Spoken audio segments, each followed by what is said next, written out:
Radio Claret América presenta Sediento de ti, la palabra, fuente de vida, con el sacerdote misionero claretiano Tony Díaz. Reflexiones diarias del Evangelio. Aquí iniciamos.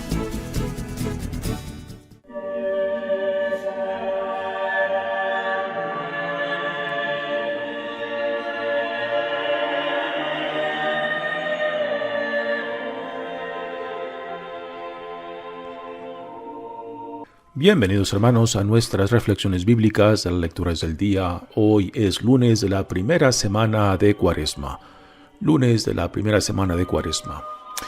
La primera lectura de hoy viene del libro de Levíticos, capítulo 19, versículos 1 al 2 y 11 al 18. En aquellos días dijo el Señor a Moisés: Habla a la asamblea de los hijos de Israel y diles: Sean santos porque yo, el Señor, soy santo.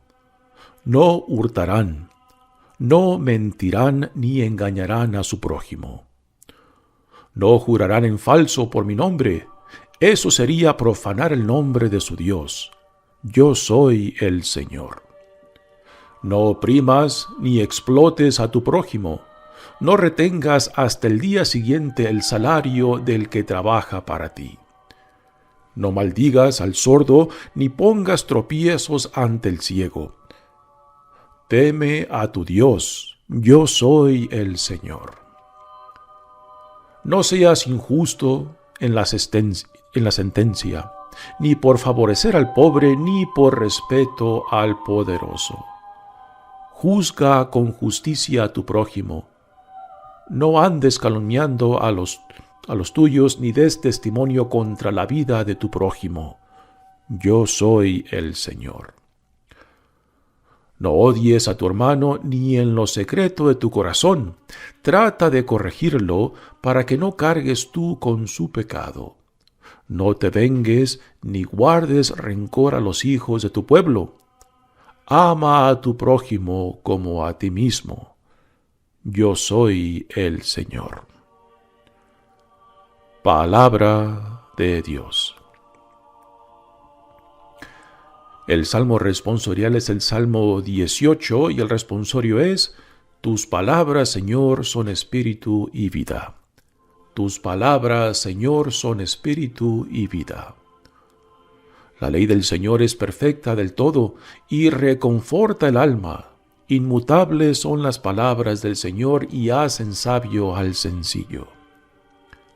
Tus palabras, Señor, son espíritu y vida. En los mandamientos del Señor hay rectitud y la alegría para el corazón. Son luz los preceptos del Señor para alumbrar el camino. Tus palabras, Señor, son espíritu y vida. La voluntad del Señor es santa y para siempre estable. Los mandatos del Señor son verdaderos y enteramente justos. Tus palabras, Señor, son espíritu y vida. Que te sean gratas las palabras de mi boca y los anhelos de mi corazón. Haz, Señor, que siempre te busque, pues eres mi refugio y salvación. Tus palabras, Señor, son espíritu y vida. El Evangelio de hoy viene de Mateos, capítulo 25, versículos 31 al 46. En aquel tiempo Jesús dijo a sus discípulos: Cuando venga el Hijo del Hombre rodeado de su gloria, acompañado de todos sus ángeles, se sentará en su trono de gloria. Entonces serán congregadas ante él todas las naciones, y él apartará a los unos de los otros, como aparta el pastor a las ovejas de los cabritos, y pondrá a las ovejas a su derecha y a los cabritos a su izquierda. Entonces dirá el rey a los de su derecha: Vengan benditos de mi Padre, tomen posesión del reino preparado para ustedes desde la creación del mundo, porque estuve hambriento y me dieron de comer, sediento y me dieron de beber, era forastero y me hospedaron. Estuve desnudo y me vistieron, enfermo y me visitaron, encarcelado y fueron a verme. Los justos le contestarán entonces: Señor, ¿cuándo te vimos hambriento y te dimos de comer, sediento y te dimos de beber? ¿Cuándo te vimos de forastero y te hospedamos, o desnudo y te vestimos? ¿Cuándo te vimos enfermo o encarcelado y te fuimos a ver? El rey les dirá: yo les aseguro que cuando lo hicieron con el más insignificante de mis hermanos, conmigo lo hicieron. Entonces dirá también a los de su izquierda: apártense de mí, malditos, vayan al fuego eterno, preparado para el diablo y sus ángeles. Porque estuve hambriento y no me dieron de comer, sediento y no me dieron de beber. Era forastero y no me hospedaron, estuve desnudo y no me vistieron, enfermo y encarcelado y no me visitaron. Entonces le responderán: Señor, ¿cuándo te vimos hambriento o sediento, de forastero o desnudo, enfermo o encarcelado y no te asistimos? Y él les replicará: yo les aseguro que cuando no lo hicieron con uno de aquellos más insignificantes, tampoco lo hicieron conmigo. Entonces irán estos al castigo eterno, y los justos a la vida eterna. Palabra del Señor.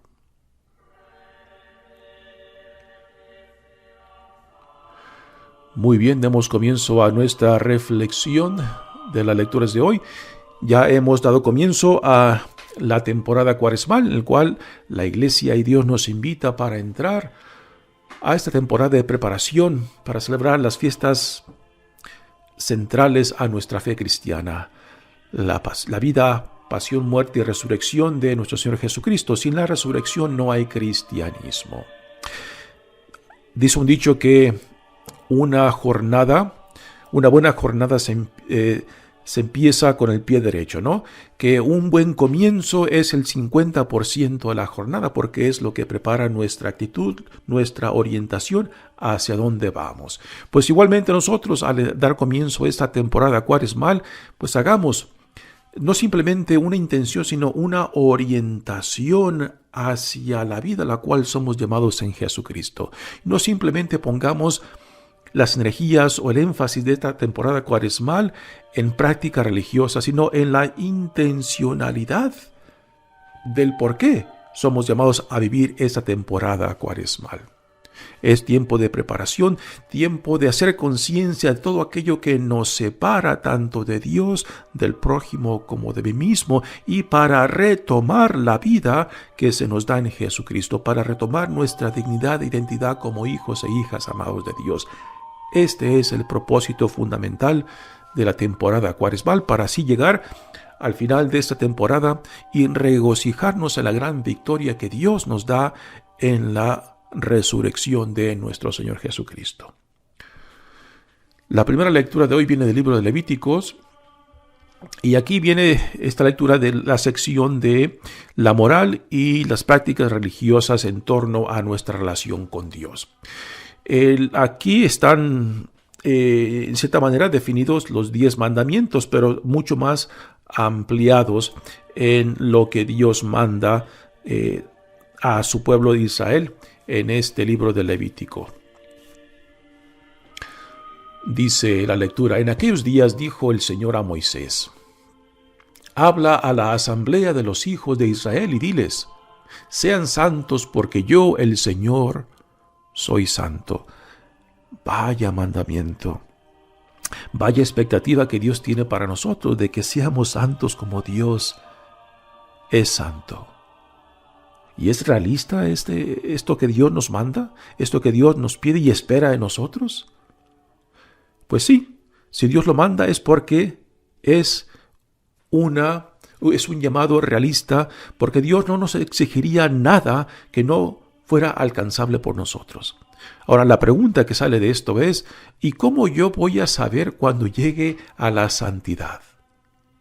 Y la respuesta es clara. Uno nunca sabe si ha llegado ya a la santidad, porque la santidad en realidad no es una meta. Santo es solamente Dios. Cuando Dios nos dice que seamos santos, lo que nos quiere decir lo siguiente, de que orientemos nuestras vidas, de que centremos nuestras vidas en torno a la alianza con nuestro Dios, en torno a lo que Dios nos pide, en torno a lo que Dios nos llama. Y esto es una orientación porque nosotros nunca sabremos si ya hemos llegado, porque en el momento de que uno piense que ya ha llegado a la santidad es cuando la has perdido de vista. Porque eso de juzgar si ya hemos llegado o no, eso le corresponde a Dios y no solamente a nosotros. Y si leemos, por ejemplo, las vidas de los santos y santas en nuestra tradición católica, nunca hay esta idea, esta ilusión de que ya hemos llegado. Porque la santidad es una orientación, es una relación que se vive en torno a aquel que nos ha dado la vida, en torno a aquel que nos salva, en torno a aquel que nos dice vengan y vivamos en amistad, en amor, ¿no? Así que en estos mandamientos que se nos presentan en esta primera lectura, lo que tenemos que tener en mente es de que son una orientación, y esto es el sentido de la Cuaresma para nosotros, y es el sentido en realidad de la palabra metanoia, que es la palabra que el Nuevo Testamento utiliza cuando habla acerca de la conversión. Y metanoia significa una reorientación hacia aquel que nos llama. Y aquel que nos llama es Dios en Jesucristo, que en Cristo nos ha puesto no solamente un estilo de vida, sino una forma de vivir, y nos ha dado una base, una plataforma en la cual hemos de construir nuestras vidas como verdaderos hijos e hijas amados de Dios, como ciudadanos del reino que Dios en Jesucristo ha inaugurado, como discípulos y discípulas de Jesucristo nuestro Señor. Así que todo esto que ahora menciona la primera lectura es una orientación hacia dónde somos llamados, ¿no? Con la intencionalidad de que buscaremos en todo lo posible que corre por nuestra cuenta cumplir lo que Dios nos manda. Pero aquí hay algo que tenemos que aclarar, ¿no? Y aquí son las actitudes con las cuales uno se somete en obediencia y en fidelidad hacia donde Dios nos llama, ¿no?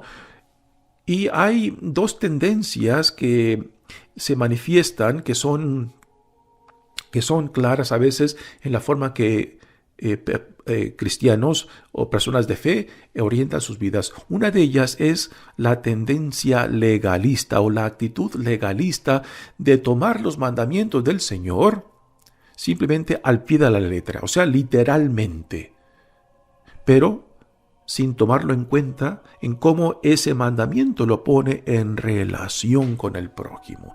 La segunda actitud o orientación es de leer los mandamientos, pero según el espíritu de la ley, el espíritu de la palabra, y nunca perdiendo de vista al prójimo. Y entre el primero, la tendencia legalista, y la tendencia, según el espíritu de la ley, hay una gran diferencia, porque uno puede cumplir legalísticamente, literalmente, la palabra de Dios, el mandamiento de Dios, pero sin tener una relación de hermandad, de intimidad y confianza con el prójimo. Así que hay que llevar cuidado cómo uno escucha el mandamiento y cómo lo vive, de que no sea esta actitud legalista que Jesús rechaza en los evangelios, particularmente en los fariseos, que simplemente buscan la perfección, la justificación en el cumplimiento de la ley literalmente, o sea, al pie de la letra, pero no al pie del espíritu del mandamiento, que es una gran diferencia, porque el espíritu de la ley o el espíritu del mandamiento siempre nos llevará al amor, al amor a Dios, que tiene que manifestarse en el amor al prójimo. Y aquí tenemos la clave de esta lectura. Esta lectura tiene una palabra clave, una frase clave que la encontramos hacia el fin de ella. Y si no entendemos esta frase, pues vamos a malinterpretar lo que nos dice de principio a fin esta lectura, enfocándonos simplemente en una interpretación literal o legalística. Pero si por la gracia de Dios logramos entender lo que la lectura, lo que Dios le dice a Moisés por medio de esta lectura, cuando dice ama a tu prójimo como a ti mismo, entonces aquí ya entra esta actitud y tendencia según el espíritu de la ley, el espíritu del mandamiento, que siempre nos llevará al amor.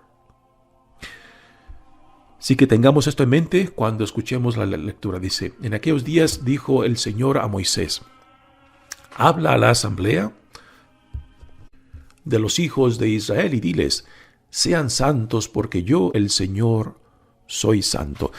Esta palabra santo tiene un sentido muy específico en la Biblia. Y por santo, prácticamente el Señor nos quiere decir de que no seamos como otros, particularmente los paganos, los que no creen en el Dios de Israel. Ser santo es ser separado porque el identificarnos con la alianza con Dios, el identificarnos con los mandamientos del Señor, nos hace únicos en la forma en que somos y que vivimos. Así que la palabra santidad tiene un sentido de separación, o sea, de ser diferente, en un sentido de no ser como otros, particularmente aquellos que no viven en relación con el único Dios. Así que cuando Dios dice, sean santos porque yo, el Señor, soy santo, es de que seamos auténticos según cómo Dios nos define, cómo Dios nos ve y a lo que Él nos llama. Y a últimas, la fidelidad a Dios, la fidelidad a la alianza con Dios, la fidelidad al amor, a últimas, nos separará de todo aquello que está en contra de Dios, de todo aquello que se rebela contra Dios. Así que ser santo no es una meta para nosotros. Santo solamente lo es Dios. Pero nosotros somos llamados a la santidad. Lo que significa es reorientar nuestras vidas. Aquí ya lo que mencioné antes, de que el sentido de la conversión es esto, es una orientación hacia la voluntad de Dios, que es nuestro Creador, que es nuestro sustento, que es nuestro Salvador. Y por tanto, ser santo es identificarnos plenamente con su santa y divina voluntad. Y ahora se nos presenta los diferentes mandamientos que deben de guiar nuestras vidas. Noten que la mayoría de ellos están formulados de una forma negativa. Dice, no hurtarán, no mentirán ni engañarán a su prójimo, no jurarán en falso por mi nombre. Eso sería profanar el nombre de su Dios. Yo soy el Señor.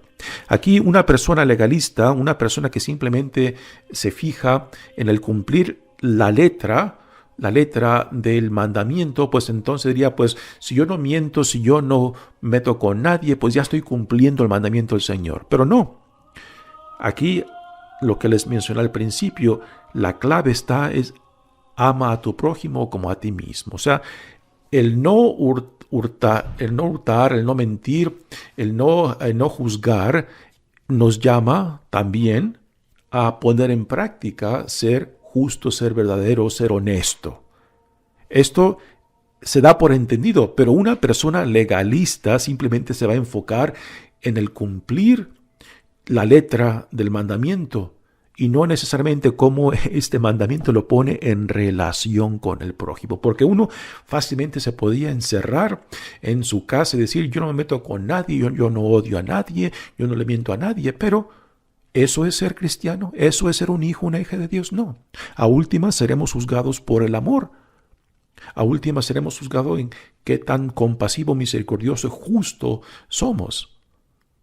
Así que esta forma negativa de los mandamientos, implícito en el cumplirlos, es de que también pongamos en práctica la parte positiva, o sea, el actuar según el amor, que es la clave de esta lectura que viene hacia el fin. Dice, no oprimas ni explotes a tu prójimo. No retengas hasta el día siguiente el salario del que trabaja para ti, no maldigas al sordo, ni pongas tropiezos ante el ciego. Teme a tu Dios, yo soy el Señor. Así que es obvio que aquí, que moralmente el vivir en relación con Dios nos pone en relación por necesidad con el prójimo, en una relación de hermandad, de justicia, de compasión.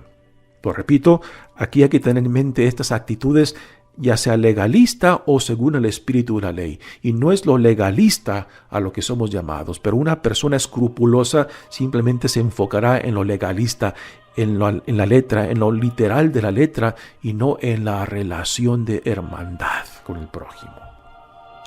No seas injusto en la sentencia, dice, ni por favorecer al pobre, ni por respeto al poderoso. Juzga con justicia.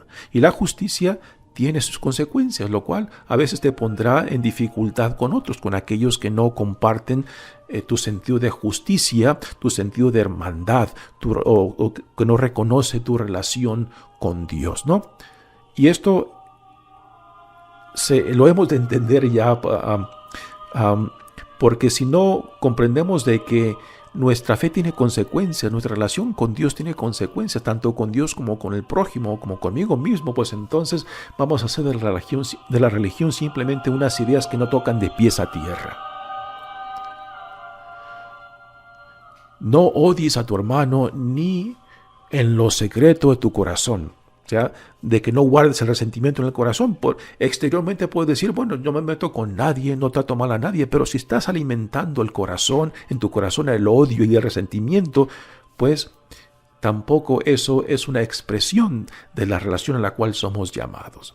Trata de corregirlo para que no cargues tú con su pecado. Esto es interesante. Dios nos hace responsable del prójimo, de mi hermano, de mi hermana. O sea, de que parte de mi relación con Dios no simplemente es de vivir en hermandad con el prójimo, sino también a ayudar al prójimo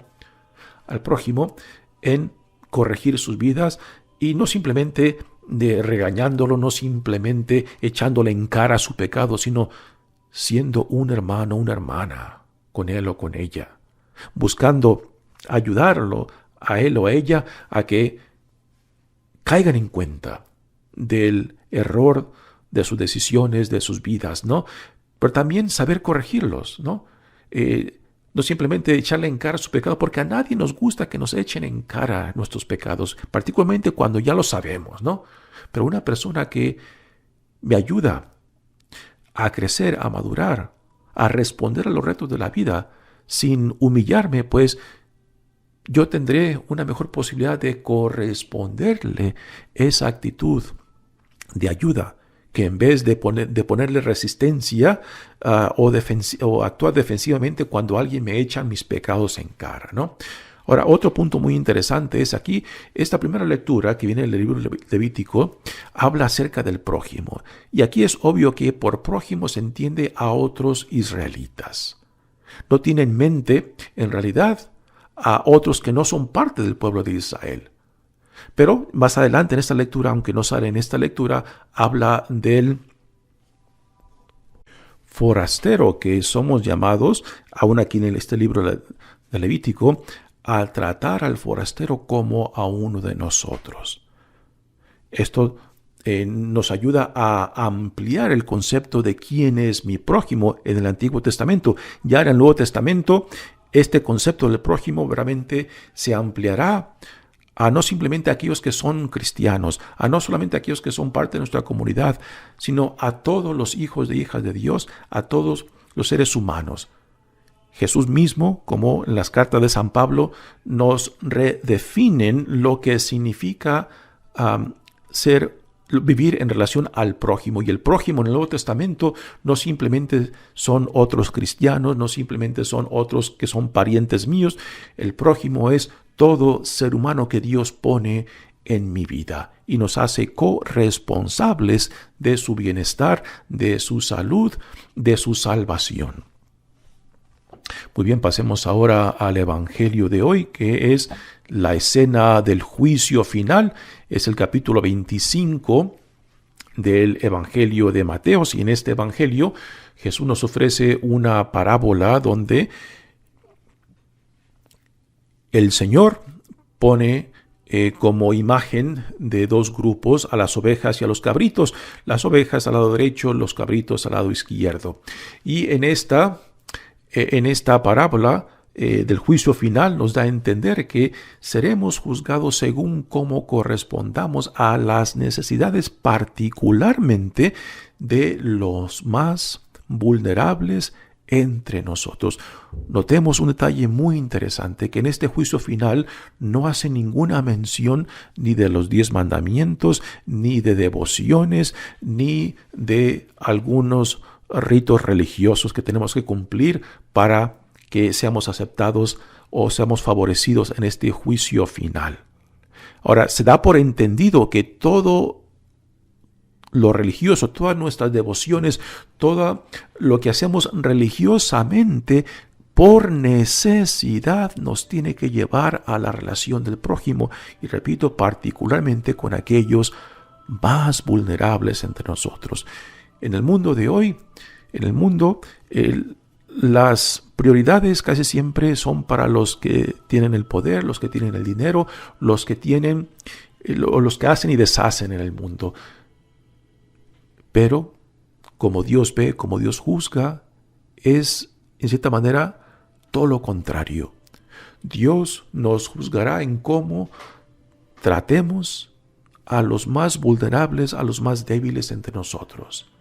Y no a los que son como nosotros, no a los que me caen bien, no a los que quiero impresionar con mis prácticas, con mis devociones o con mi trato de ellos, ¿no?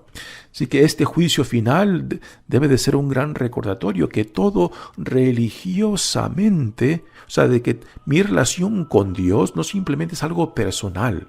Mi relación con Dios, si está enraizada en algo real y concreto, por necesidad, me tiene que llevar al prójimo. Y por prójimo, ya lo tenemos claro en el Nuevo Testamento, de que el prójimo es todo ser humano que Dios ponga en nuestras vidas. Hay algunos que piensan que estas imágenes de las ovejas y de los cabritos hace referencia solamente a los cristianos, a aquellos que son encarcelados, a aquellos que eran perseguidos. Esto los incluye, pero la noción de quién es mi prójimo es obvio que va más allá de simplemente los cristianos o mis familiares. Se incluye a todo ser humano que Dios ponga y que nos hace corresponsables no solamente de su bienestar, sino también de su salvación. Y por salvación no simplemente es de convertirlos al cristianismo, es de vivir, poner en práctica el amor, porque a últimas seremos juzgados según la vivencia, la práctica del amor. Dice el Evangelio de hoy: en aquel tiempo Jesús dijo a sus discípulos: cuando venga el Hijo del Hombre, rodeado de su gloria, acompañado de todos sus ángeles, se sentará en su trono de gloria. Entonces serán congregadas ante él todas las naciones. Aquí es una visión universal, donde toda la creación será juzgada, no simplemente los católicos o los cristianos, toda la creación de Dios. Y él apartará los unos de los otros, como aparta el pastor las ovejas de los cabritos, y pondrá a las ovejas a su derecha y a los cabritos a su izquierda. Y ahora empieza el juicio. Así que noten el detalle que el Señor en esta parábola no hace mención ni de los 10 mandamientos, ni de devociones, ni de prácticas religiosas. Ahora, todo esto se da por entendido que se está haciendo, que se está viviendo, y que todo lo que hacemos religiosamente nos tiene que llevar a nuestra relación con el prójimo. Y por prójimo, aquí la parábola nos dice particularmente aquellos más vulnerables, aquellos más necesitados. Dice, entonces dirá el rey a los de su derecha: vengan benditos de mi Padre, tomen posesión del reino preparado para ustedes desde la creación del mundo. Porque estuve hambriento y me dieron de comer, sediento y me dieron de beber, era forastero y me hospedaron. Estuve desnudo y me vistieron, enfermo y me visitaron, encarcelado y fueron a verme. Los justos, o sea, los que recibieron al prójimo, y particularmente a los más vulnerables, entre ellos los más necesitados, los que los trataron de esta manera, después se preguntarán: bueno, Señor, ¿y cuándo te vimos hambriento? ¿Te dimos de comer o sediento y te dimos de beber? ¿Cuándo te vimos de forastero y te hospedamos, o desnudo y te vestimos? ¿Cuándo te vimos enfermo o encarcelado y te fuimos a ver? Y aquí vienen las palabras claves. Y el rey les dirá: yo les aseguro que cuando lo hicieron con el más insignificante de mis hermanos, conmigo lo hicieron. Nótese que dice que no lo hicieron por mí, sino que me lo hicieron a mí. Es Jesús representado en los más insignificantes. Es Jesús representado en el hambriento, el sediento, el encarcelado, el desnudo. Es Jesús que viene a nosotros en las personas de los más vulnerables, de los más necesitados. Y es ahí donde hemos a servirlo al Dios que no podemos ver. Lo tenemos que servir y recibir en aquellos en quien Él se hace presente a nosotros. Y ahora viene la segunda parte. Entonces dirán también a los de su izquierda, o sea, a los cabritos: apártense de mí, malditos, vayan al fuego eterno preparado para el diablo y sus ángeles, porque estuve hambriento y no me dieron de comer, sediento y no me dieron de beber, era forastero y no me hospedaron, estuve desnudo y no me vistieron. Entonces ellos le responderán: Señor, ¿cuándo te vimos hambriento, sediento? Y Él les replicará: yo les aseguro que cuando no lo hicieron con uno de aquellos más insignificantes, tampoco lo hicieron conmigo. Nuevamente, todo lo que vivimos, hacemos religiosamente, nos tiene que llevar a la práctica del amor, la compasión, la misericordia y justicia con los más vulnerables, más necesitados, los más insignificantes de nosotros, los cuales es un valor que el mundo no respeta, que el mundo no promueve. Pero es aquí el valor que Dios pone en el centro de nuestras vidas como discípulos de Él, como ciudadanos del reino del cual somos llamados a participar, a ser parte de Él en Jesucristo nuestro Señor. Así que este principio de la Cuaresma nos ayude a crear esta actitud de a qué es lo que somos llamados. Somos llamados principalmente a reorientar nuestras vidas a Dios, al Dios que no podemos ver, pero que se manifiesta entre los más vulnerables entre nosotros. Que esto sea el principio de una gran jornada cuaresmal. Y una buena jornada, pues es el 50% de esa jornada. Mi nombre es Padre Tony Díaz, misionero claretiano. Que Dios los bendiga. Radio Claret América presentó Sediento de ti, la palabra. Fuente de vida. Sus comentarios son importantes. Contáctenos en radioclaretamerica@gmail.com.